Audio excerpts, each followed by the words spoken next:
Catherine Bernardo at Alden Richards live sa ASAP stage ngayon. Marami na nga ang nag-aabang at naghihintay sa performance ni na Catherine at Alden sa ASAP ngayong araw. Nakatutok na nga ang lahat at nakaabang na. Palaisipan nga sa lahat kung ano ang special number na gagawin ng Catherine. Kung mayroon ba silang kani-kanilang performances individually o may partners sila na magpe-perform. Kakantahin nga kaya nilang original soundtrack ng kanilang pelikulang Hello Love Again? O may iba pang pasabog sila na inihanda para sa atin na unexpected? Super excited na nga ang mga audience na naroon, maging ang mga team bahay. At marami na rin ang nagpo-post na set your alarm at sabay-sabay tayong manood. Because it's a sun date for all of us, kasama ang Catherine sa ASAP.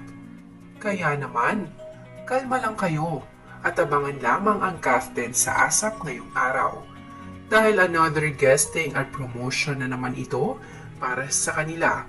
At for sure, magte-trending ang ASAP ngayon dahil sa dami ng nag-aabang sa Catherine at iba pang mga kaabang-abang na mga guest. Ipinasilip na nga ng ASAP ang isang video ni Alden na kumakanta at ni Catherine na parang tila ba fierce ang itsura nito. Kaya naman, kapanapanabik para sa atin kung ano nga ba ang inihanda ng Catherine para sa ating lahat. Samantala, matapos ang ASAP guesting nila ngayong araw, ay aabangan din natin sila sa isang lie detector test challenge sa isang YouTube na kung saan ipalalabas na rin ito. At susundan naman ito ng Family Feud guesting nila sa Biyernes na i-ere na. At susundan din ang kanilang mall show sa Linggo. Kaya naman, this coming week nga ay marami tayong aabangan sa Catherine at fully booked na nga ang kanilang schedule. At mabubusog nga tayo sa mga ayuda na hatid nila para sa mga fans.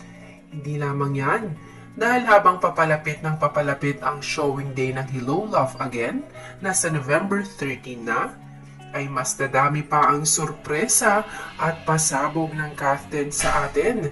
Kaya naman, stay tuned.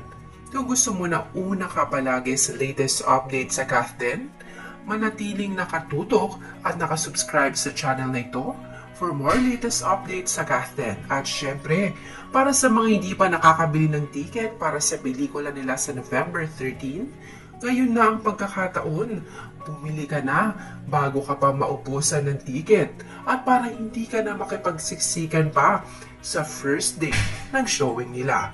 At reminder lang, mayroon silang midnight screening na gaganapin ng alas 12 ng madaling araw ng November 13. Kaya naman, bumili na ng ticket para hindi mapaghulihan sa kung ano nga ba talaga ang nangyari sa kwento ni Joy at Ethan.